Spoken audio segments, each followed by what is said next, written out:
For those who are trying to live a healthier lifestyle, GMOs can be a problem. But what are GMOs? They're genetically modified organisms, and they're the source of genetically engineered foods and certain medicines. They're thought to be potentially harmful to one's health and can even cause disease. But since they haven't scientifically been proven to be harmful, they're still found in many of our foods. But most of the time, we don't even know it. Most Americans don't even know what GMOs are, much less whether or not to avoid them. How can we avoid potentially harmful foods if we don't even know what's in our food? Issues. There is a lack of public education on what the dangers of GMOs can bring.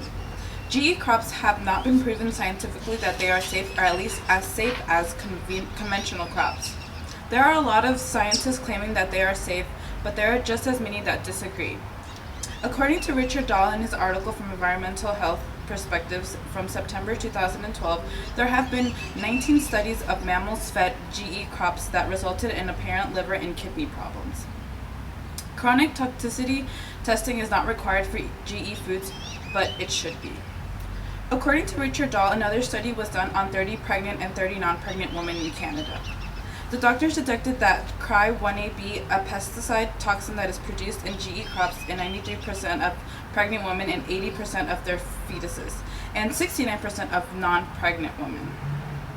Some scientists believe that there is evidence to suggest a connection between GE crops and allergenicity. According to Richard Dahl, Michael Hansen, a senior staff scientist at Consumers Union, points to data from the Centers of Disease Control and Prevention that shows that there is an 18% increase in reported food allergies cases between 1997 and 2007. According to the article in Popular Science of 2014, GE crops started around 1994. Coincidence?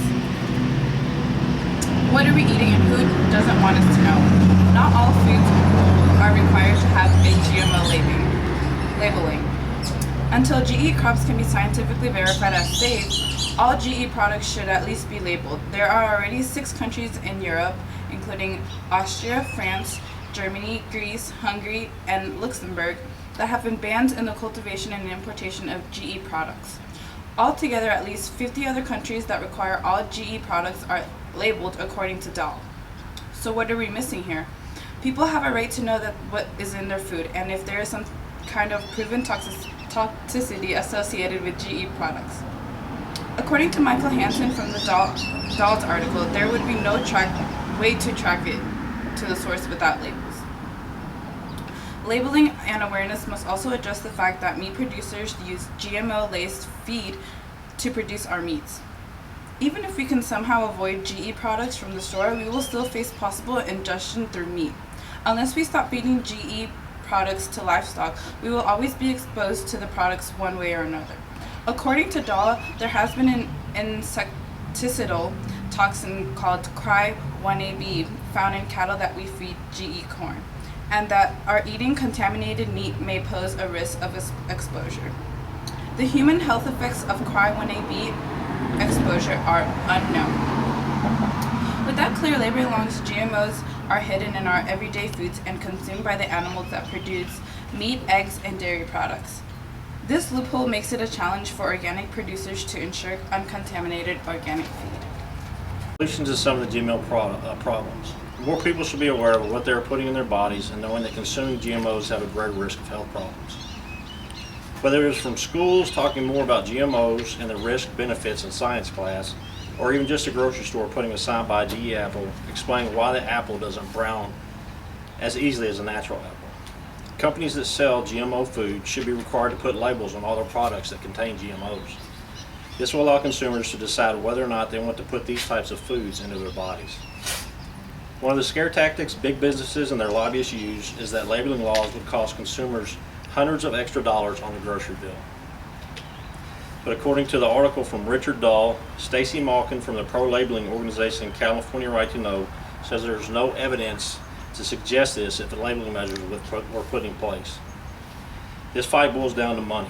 GMO crops are cheaper to grow, yield a higher crop, and which translates into more profits. People have to understand that big business made the decision on what we're going to put in our bodies for us. We should be appalled by this. Do we really want to eat a product that can create its own insecticide and is immune to powerful herbicides? Animal products should also have labels to let the consumer know if the animal was fed GMO products or not. Vegetable, fruits, and grains are the biggest worry when it comes to ingesting GMO products. But meat products cannot be forgotten. Through secondary exposure, toxins have been found to be transmitted to humans through consumption of these products, according to Dahl. It'll be much harder to regulate what ranchers and livestock companies feed their animals, so in this case, a total ban on GMO product fed to livestock should be put in place.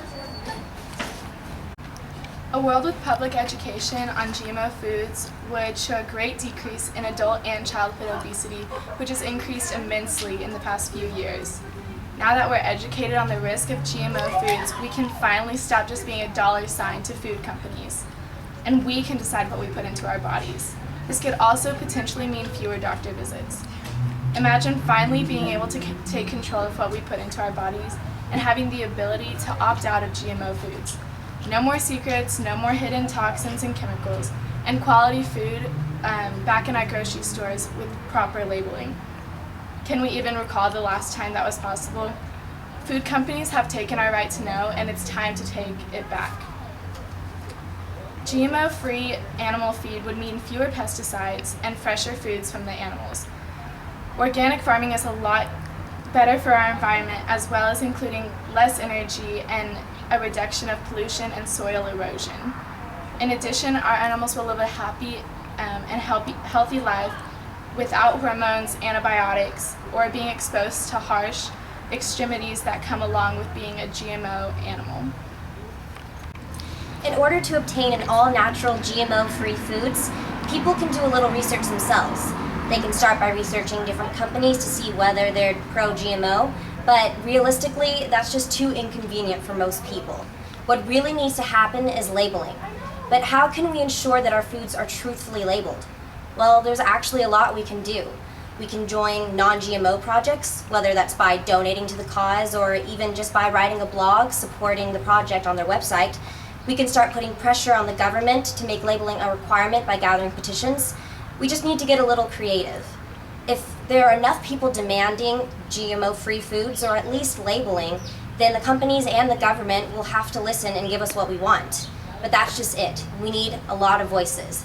We need to take back our right to know what's in our food and our right to choose what we put in our bodies. Thank you.